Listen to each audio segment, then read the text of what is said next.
Достар, қараңыздар, сіздерге қазір мен қалып тазалауды көрсетемін.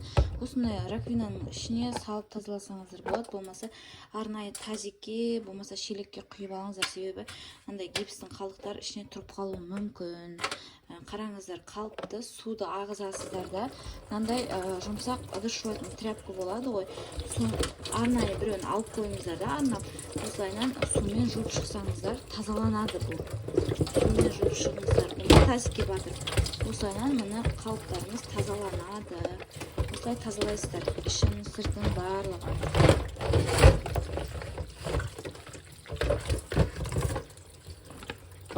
Міне қараңыздар, қалыбымыз таза болып шықты, көрдіңіздер. Енді сумкамызды тазалаймыз.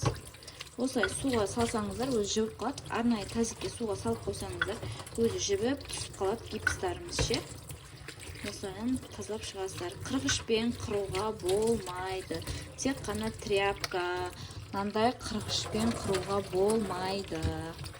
Только осындай жұмсақ тряпкамен тазалап шығатын боласыздар. Қырғыш вообще болмайды. Қырғышпен қырсаңыздар бітті, қалыптарыңыз жарамсыз болып қалады. Жұмсақ тряпкамен осылайынан жуып шығасыздар. Көрдіңіздер ме?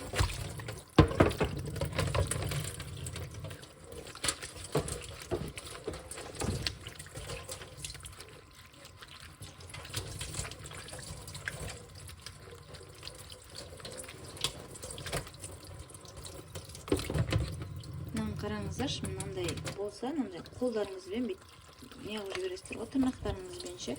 Ата қырғышпен қыруға болмайды. Қырмаңыздар қырғышпен. Осылай тряпкамен сумен тазалап жуып шығасыздар. Сосын кептіріп қоясыздар. Енді мынандайларды алып мұзға тастайсыздар.